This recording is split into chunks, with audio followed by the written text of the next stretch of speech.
Mateja Perpar iz pravljičnega gozda. O zvedavi zvezdi.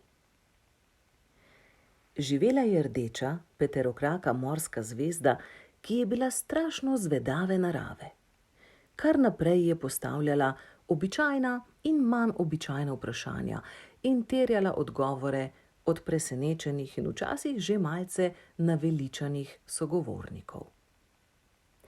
Ali imam 5 rok, ali 5 nog, ali 3 roke in 2 nogi, ali obratno? Je spraševala svojo mater. Nimaš rok in nog, ampak imaš krake, je rekla mama, ki je po napornem dnevu zvečer počivala tako, da je nepremično ležala na morskem dnu. Žaba ima krake, vendar moji kraki niso nič podobni žabjim. Zakaj? Je spraševala zvezda. Ker nisi žaba, je rekla mama. Zvedava zvezda je za hip utihnila in ležala ob materi na dnu morja. Nato je zagledala potapljača. Kaj to? Potapljač, je odvrnila mama.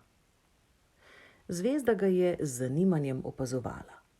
Potapljač se je potopil, se spustil do dna, nato pa čez čas spet odplaval na gladino. Ali je to morska žival? Ne, se je nasmehnila mama. Potapljač je človek.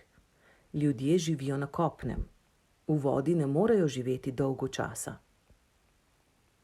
Zakaj ima tako velika stopala? To so plavutke, je pojasnila mama.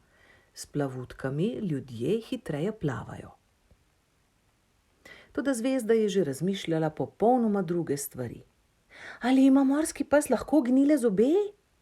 Ne more, je bila kratka mama. Zakaj ne more? Ker je samo zdravo hrano, pojedi pa si zobe vedno splakne. Zvedavo zvezdo je odgovor zadovoljil le za nekaj trenutkov. Kako ločiš mene in brata, ko pa sva si čisto podobna? Je vprašala. Tvoj brat je vedno tiho, je rekla mama malce našpičeno. In eden od krakov se ji je na koncu malce zavihal navznoter, kar je bilo znak, da je njena potrpežljivost pri koncu. Zvedava zvezda je zdaj molčala celi 2 minuti.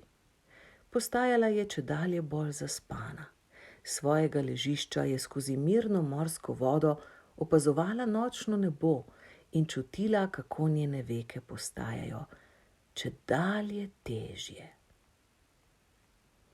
Zdaj vem, kam gredo morske zvezde po noči, je zamrmrala, preden je zaplavala v sanjsko deželo. Lepo se oblečejo, si nadenejo zlate ogrlice, prstane in zapestnice ter zaplešejo po temno modrem nebu.